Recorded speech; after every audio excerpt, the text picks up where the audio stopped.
Hey you, come here. Why are you late to my class? I'm sorry I woke up late. You know what? I don't even care. Just go sit down.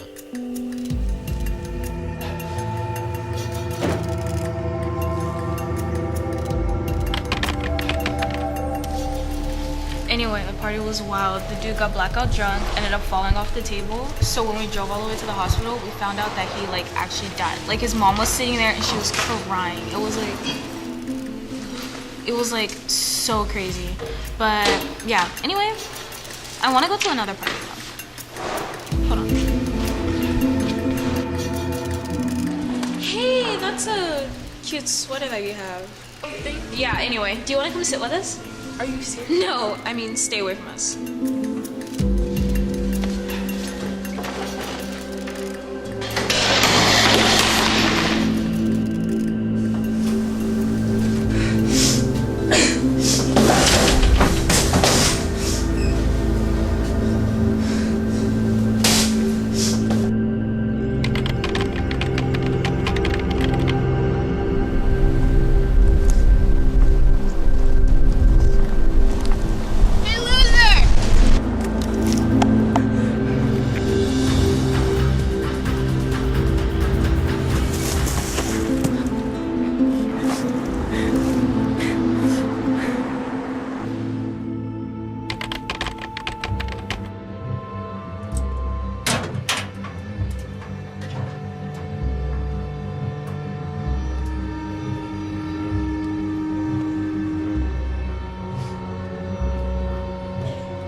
Oh, hey, the bathroom's open and I'll make sure we wait for you.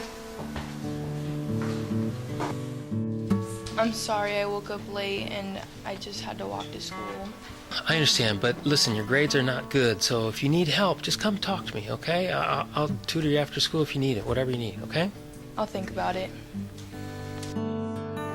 Hey, I saw you sitting here alone and I just want to say like, hey, what's up? Oh, hi. Hey, Bridget! Yeah? Want to ride to McDonald's?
So, how are you?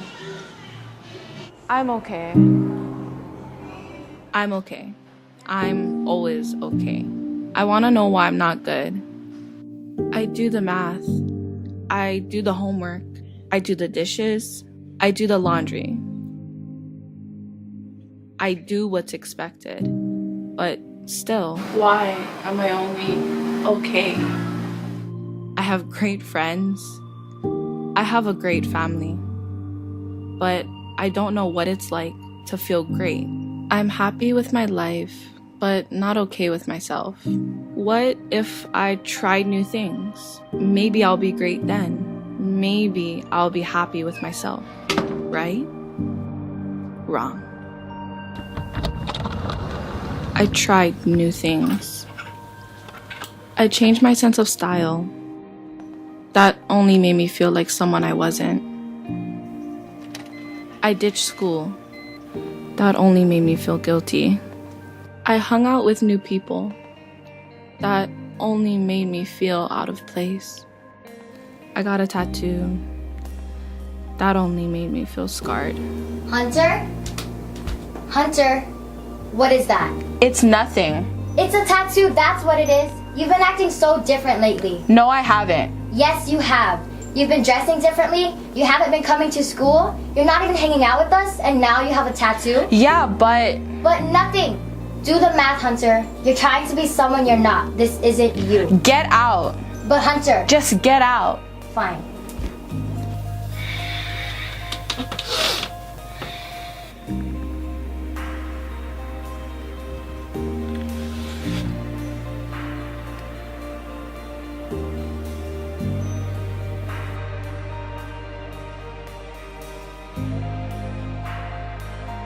I thought being okay wasn't okay. I thought that if I changed myself, I would be good, great, better, someone worthwhile. But that's not the case. Now I realize that I don't have to change myself. I can just be myself, and that's okay.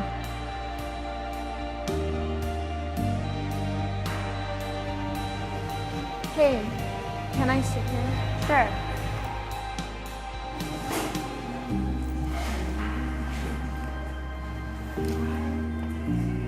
So, how are you?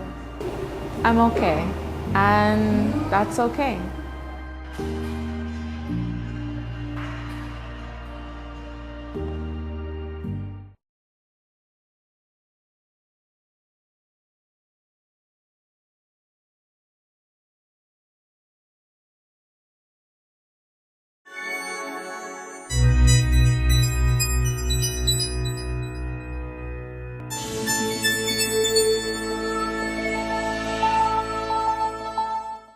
Here at Piscataway High School, we have thriving arts programs with many enthusiastic participants.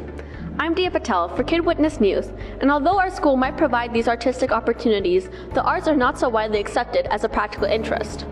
Our school offers arts electives, ranging from performing to visual arts. However, these programs are constantly at risk from local and federal government. Since 1992, the funding for the National Endowment for the Arts has gone down by $30 million. In February of 2018, the proposed 2019 budget called for cutting NEA's budget from $150 million to only $29 million. Many people want to strip away the arts despite their benefits, especially on high school students. We talked to multiple teachers and students involved with the arts to hear their opinions on the significance of these programs. I think the arts are super important because it allows you to engage your left brain and it gives you like a little outlet aside from all of the STEM and right brain studies. I believe it's important to have these programs because there is a large amount of our population that gravitate towards these performing arts. If we were to lose these programs, you would lose representing the interests and the excitement of the vast majority of the kids that come through a traditional educational system. Like being able to be a part of an arts program, it's like something where you just do stress-free, like no pressure. You're not thinking about like how is this going to help me get a career later on. It's just doing it because you love it and because you get to express yourself. It's really just been beneficial to me personally and emotionally because it's helped me harness my emotions and use them to portray songs and everything. Instead of just learning facts, I think it's important to learn about life and how to deal with emotions, and I think that the arts are the perfect venue for it. A UCLA study showed that students involved with the arts improve their social skills, self-expression, motivation, attitude development, and self-confidence. And that does not go unnoticed. Everyone agreed on a common virtue that the students can gain through the arts. Really, it's about building confidence. Confidence. I have definitely built up my confidence. Obviously confidence, it's helped me a lot just to be able to be in front of other people and like speak in class or just like walk down the street and not be like conscious about what people might be thinking about me. I have seen students suddenly come out of their shells, be confident, become who they're supposed to be in many ways. It's one of the best things to watch a student do. The students and teachers have conflicting opinions on the school support for these programs. Students did not see much support from the administration, but the teachers did. I think our school, our administration, on the ground level right here at the high school, they do a great job of trying to support those programs in so much as they can within the dictates of what's been placed before them. They clearly favor the athletics and think that that's what they should be pushing, when in reality, like, why aren't the arts just as important as the athletics? Overall, it is clear that arts programs are very rewarding for both teachers and students. After our Saturday show of Damn Yankees, just because like everyone was like crying and it was very emotional and we were like, in this very room, but at the same time it was just like a gratifying moment because all my work these last 2 years, like, it paid off, and just to be with like that group of people, and like we really did become a family. So even though it was like sad to say goodbye, it was just like such like a warm experience. And I enjoy working together with people to create something that's beautiful and that can be shared with others and impressed upon others. And I love how choir is just like a whole big family. With just these experiences, it's clear that the arts programs provide many benefits to students and teachers. So many students thrive with these programs, and it would be unfair to take them away. Preserving the arts should be an issue we all care about. For Kid Witness News, this is Dia Patel signing off.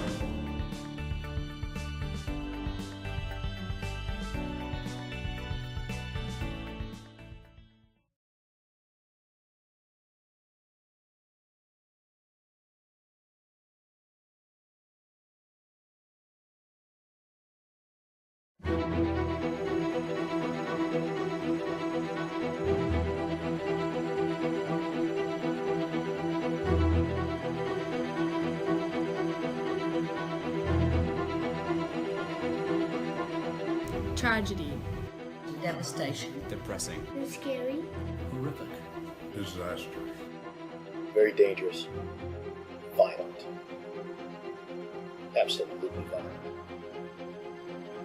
It was almost like it was alive and angry. It was exciting. It was frightening. The damage was extensive.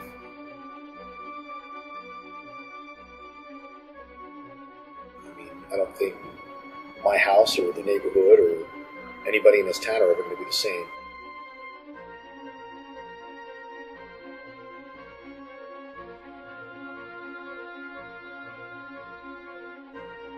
We had oak trees that were twisted out of the ground, looked like candy canes. They were thrown into the air. They were dropped on cars and buildings. And there's a lot of damage everywhere. People living in tents, RVs, houses are destroyed. I mean, my house is flattened, so yeah.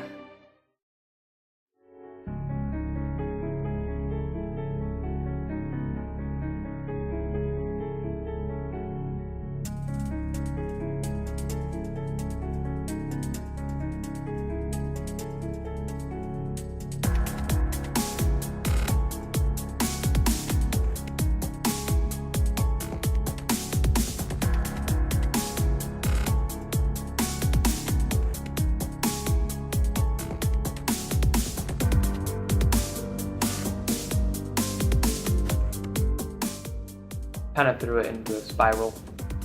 A learning experience for a lot of people. I remember the first sounds we heard the next day were the rotors of the helicopter blades from the Coast Guard sweeping over the neighborhood. Kind of thought we were going to die in a second, huh?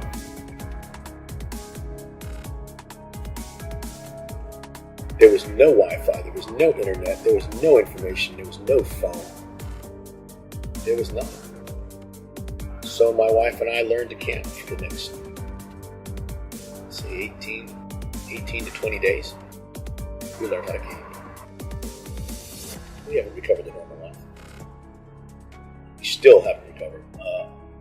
We're still augmenting the way we live in order to get around the damages and the necessities that of daily living.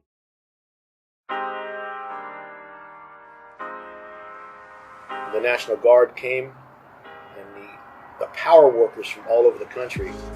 That was fantastic. We're still putting things together, but we have power now. We have electricity now. We're starting to get there. We're starting to get back into the daily routine, going to school, going to work. Now we walk the streets. Every night we have to be back by dark because there's a curfew. And individuals that are neighbors for years never met each other. We reach out and help each other. There's a community bond, and we're still in need of help. I mean, and we still need to help each other.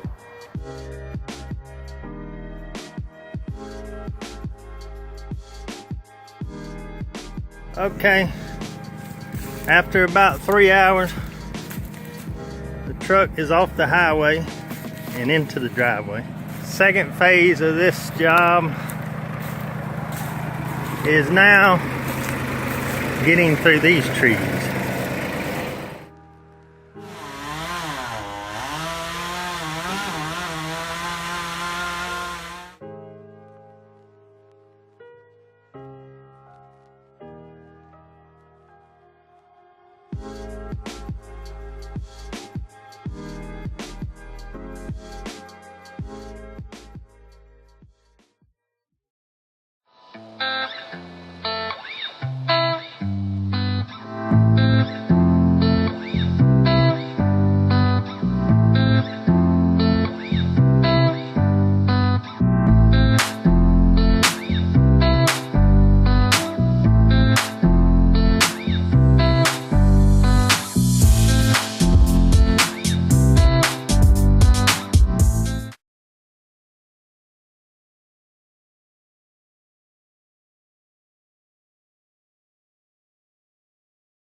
Honeybees are in danger, and specifically the real problem for us humans is that they are pollinators.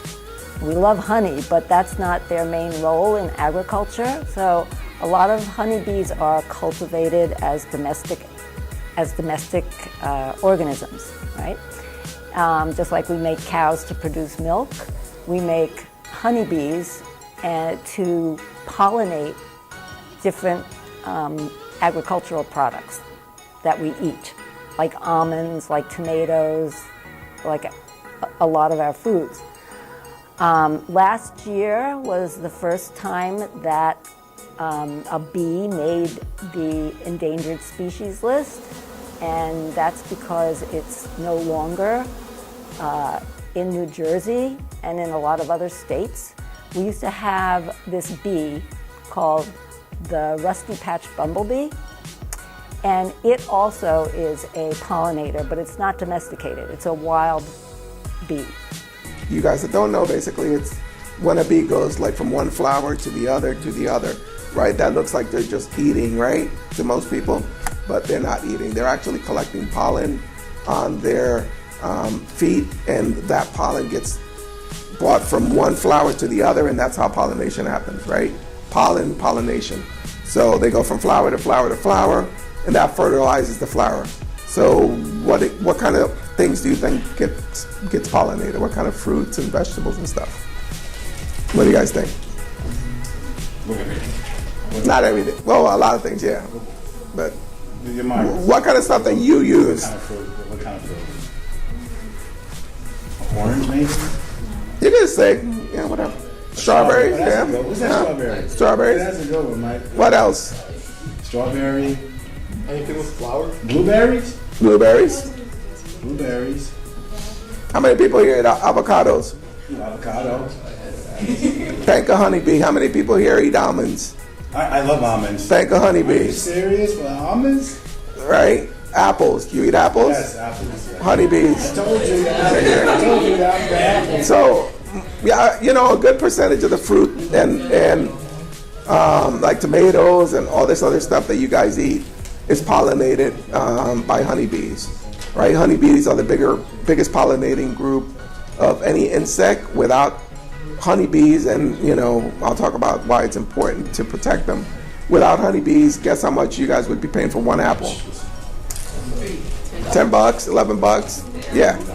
Because if you could imagine all the work that they do pollinating to make each apple would be the same amount of work that a person would have to do with a little tiny Q-tip to pollinate each flower. Whoa. I cannot believe that bees are literally something very essential for our life. It's in our food source, it's in our vegetables and our fruits. It's literally on this apple. I eat one of these every day. I feel so relatable to bees. Like, they create the sweetness that's in this fruit. It's amazing knowing how bees are so relatable. And check this out. If you guys are very curious, come here. Like, nurtured bees, and like, you can tell that this is wood and everything, but look at them.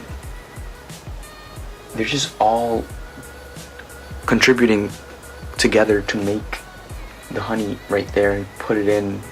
All this can create the sweetness to something like this.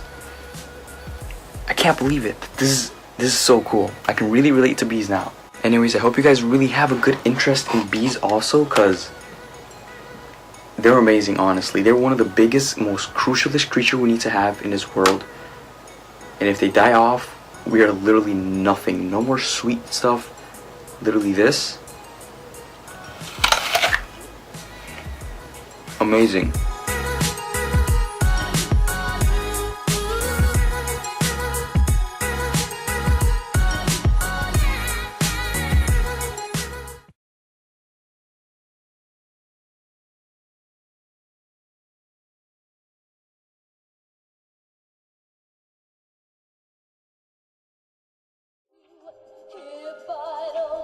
Nelson Mandela once said, "No one is born hating another person because of the color of their skin, background, or religion. People learn to hate, and if they can learn to hate, they can be taught to love. The love comes more naturally to the human heart than its opposite. Sometimes a price will be paid to learn that valuable life lesson."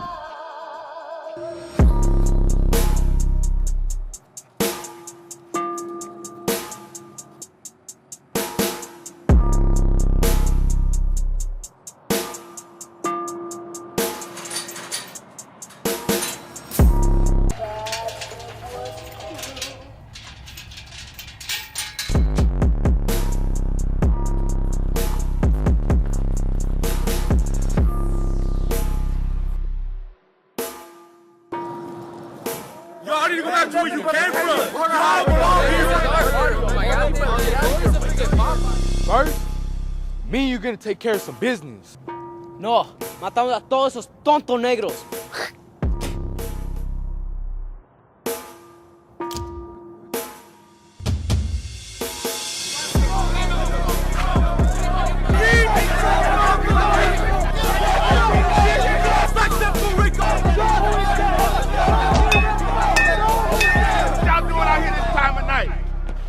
Ricardo Escobar, is that you? Obadiah Smith, is that you too? Out of respect, Mr. James, but this does not concern you. What you know about respect? You think those disrespected us in our own barrio. Disrespected? This ain't your neighborhood, homie. You can't even speak the language. Yeah, you think you own the hood? All you good for is cutting grass and picking fruit. Both of y'all sound like fools. You act like your people ain't never picked cotton before. What are y'all laughing at? Y'all out here trying to kill each other for what? Over respect? For turf? You brown, and you just a darker brown. We're all brothers. Brothers? Man, stop saying we're brothers. These black fools are not my brothers. Like I said before, that's all foolishness. And foolish minds can be changed. Stupid ones can't. Mr. James, you better leave right now, because it doesn't matter what you say, we're still gonna kill these black fools. Mr. James, you better get out of the way. I do have a problem with these greasy Mexicans. I used to be foolish just like y'all, till I had to learn the valuable truth. We all the same. We all bleed red. I don't care what color we are.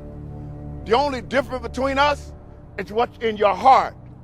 Brothers, I was blinded by hatred, and I used to hate everybody that wasn't the same skin color as mine, especially Mexicans. I used to be a gangster until one day I got into a fight with this Mexican kid named Miguel Ramirez. I hated him and he hated me, and I wanted to kill him. After high school, we both got drafted in the Army, and they sent us to Vietnam. Come to find out, they put us both in the same platoon. I still hated him. It didn't take long. We learned we had to fight together. It didn't matter he was Mexican or I was black. We were fighting to stay alive. We both wanted to get back home. We became best friends. We had to rely on each other to survive that war. We were like this. The color of our skin didn't matter anymore. He was a good man with a big heart. The enemy was about to cut off my head. And then my Mexican brother gave up his life to save mine. I've learned there's no greater love than this, for one to lay down one's life for his friend. Remember, what separates us as a people, brothers, is not the color of our skin, but it's what's in our heart. Y'all, man, my heart is black, just like your skin, and I'm tired of hearing your stupid stories.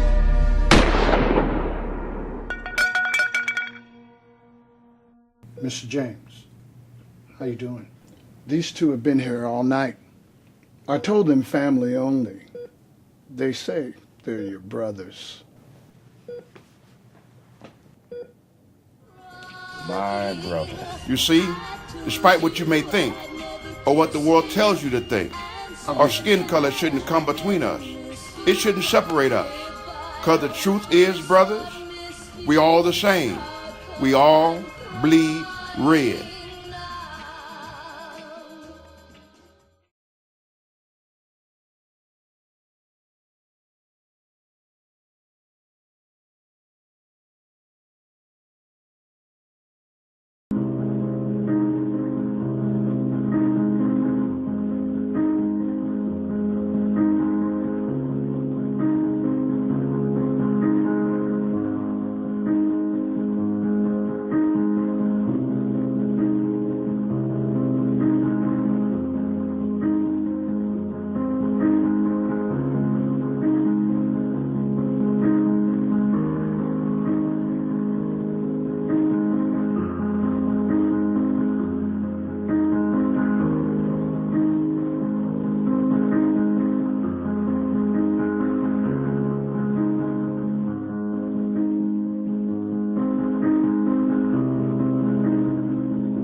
Do you want to have a test before you go?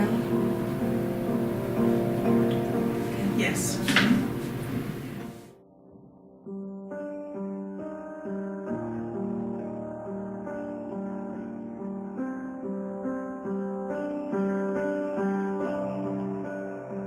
I'm sorry. You have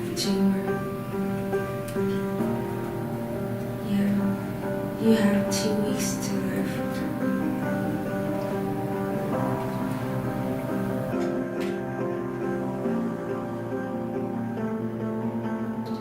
Really?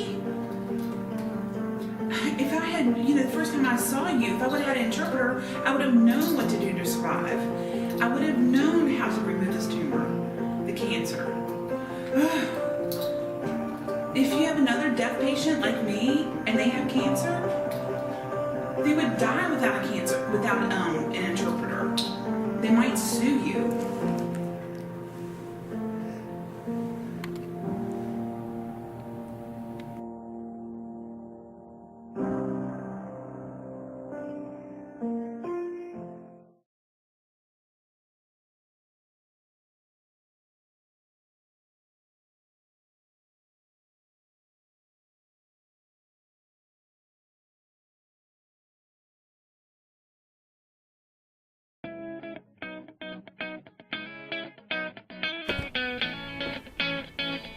I always liked the first day of school. It was cool to see my friends. Jared's my best friend.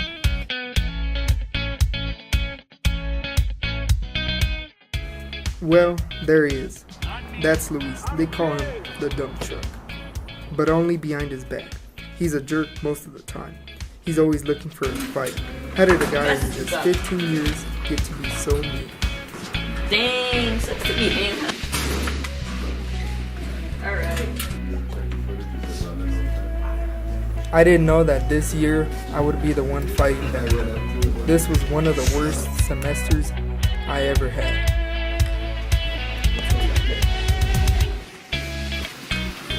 Hey, get out the way. Hey, knock it off. Back to your seat. I'm gonna get you after class. All right, enough. You, back to your seat.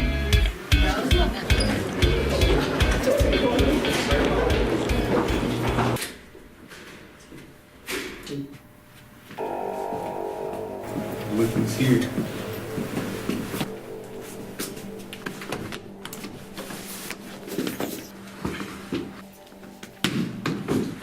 Thought so, punk. I should have asked for help, but I don't know why I thought I could handle it by myself. After what they did to me, I was completely confused. I should have remembered that kids usually never say anything to an adult about being bullied. Hey, what's up, man? Wait, what happened? Oh, nothing, bro. Dude, your eye, what happened? Don't worry about it. I'll just take care of myself.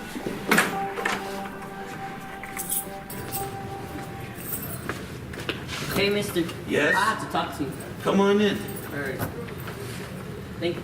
Yep. It seemed like every time I was alone, Luis and his friends would be waiting for me, like they were planning. Christmas came early. Just give it back. Nah, thanks for the skateboard. Bro, just give it back. He just wouldn't stop. Just give me my skateboard back. I'm tired of you messing with me. I knew I was at my break. You want your skateboard back? I started thinking, how could I stop Luis from messing with me?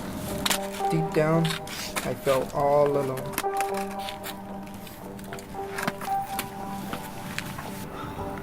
I couldn't believe what I was about to do. Never in a million years did I think I would go this far. Before I knew it, he was bothering me every day. It was constant. I would wake up feeling sick to my stomach. Why me?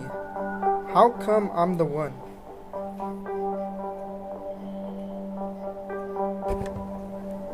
I knew the way to stop him was to scare him.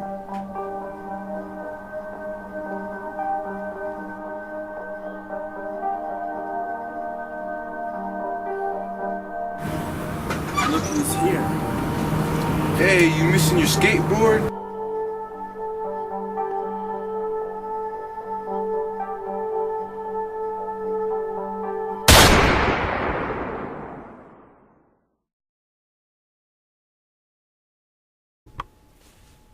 Fortunately, dreams can't hurt people. I put my dad's gun back. My best friend came to the rescue.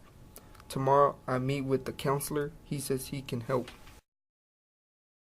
I wonder if this isn't karma paying me back for not helping that kid on the first day when Luis had him pinned to the lock. All I could do was ask if he was okay. Can I come in? I know I should have stepped in like my friend Jared stepped in and got help for me.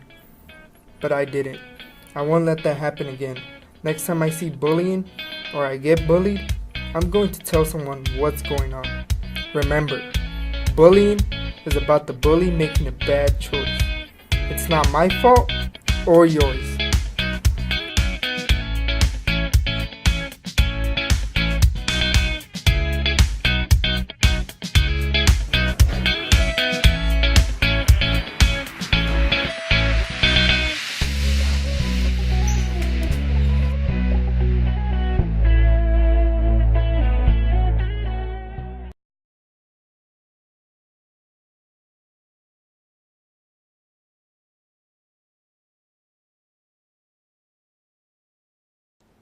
My name is Arla, and I am in 10th grade. It's scary to see all those mean things being said about immigrants on the news. Kids being separated from their families. Even in my own community, I hear a lot of things being said about immigrants. I wonder if people would just stop to think of them as people, not immigrants. I'd like you to meet a very special immigrant. My name is Ignacio Alcalá. I'm from Durango, Mexico. I grew up in a poor community. The house that I grew up in was made out of wood and cardboard, which was built by my dad when I was approximately 4 years old. The bathroom was outside, separate from the house. It was one big room, which me and my siblings share. I have 5 sisters and 1 brother, and the same room was the kitchen. I remember working for my dad for free, which that was very helpful because I learned a lot from him, and that's how I started to build up hard work ethic. Lo que me ha contado Ignacio de cómo fue su vida en México, un poco difícil económicamente. Él quería superarse y fue que decidió emigrar a Estados Unidos. It was a tough journey for Ignacio. When I came to this country in 1999, I was 19 years old. I came with my dad, day and night, lacking of food, tired, and it was too cold. When we arrived, we stayed with my uncle, and he let us borrow the living room to sleep in, and started working with him in landscaping, cutting the grass and cleaning the yard and things like that. Working for my uncle gave me a lot of experience because besides doing landscaping, he does construction. I knew from Mexico, but the construction in this country is different. So working with him helped me a lot to build that knowledge. Ignacio is here now, and he's used this tough journey to help him grow, develop, and learn new skills. About 15 years ago, I started to work by myself, and over the time I expanded, and now I have people working for me. He began by doing little jobs for me in my home, and we developed a much deeper relationship through that experience. One of the obstacles that I had to overcome was the language, because I had to communicate with my clients. They don't speak any Spanish, and I didn't speak any English, so it was very difficult. That's how I came up with the idea to go to school and study English. After I learned the basic English, I decided to continue school. I went to high school and finished the high school. I graduated from high school, and now I'm in college with the major of the architect. Oh my gosh, I've watched him grow so much as a man and as a father and as a friend in all the ways. Like, he's educated himself, which I'm so proud of. Un obstáculo que hemos tenido él y yo sería el tiempo, pues ha sido un poco duro en ese aspecto para él por el tiempo, todo lo invertido para sus tareas y el trabajo para traer pues dinero aquí a la casa. Running a business, family, and school is not easy. It's extremely difficult. When I came back from work, my brain is already done, shut down sometimes. I don't want to know anything about school, but sometimes I have to do it. Incluso a veces iba a dormir como a las 11, 12 y a las 4 de la mañana ya estaba de nuevo despierto para poder terminar los trabajos que tenía que entregar. But I did accomplish and get 2 B's and 2 A's, and I'm proud about it. One thing that motivates me are my children. Ignacio es un excelente padre. Me gusta mucho su forma de llegar a mis hijos y educarlos, animarlos y sobre todo que les da un ejemplo bonito. Because I want them to go to university, I want them to be someone in the future, and also because I don't want them to have excuse to not study, because if I can do it, of course they can do it too. You see, immigrants are people. Their brothers, their daughters, sons, their husbands, their dads, and heroes too. I know this because Ignacio is my father. Te quiero mucho, papá.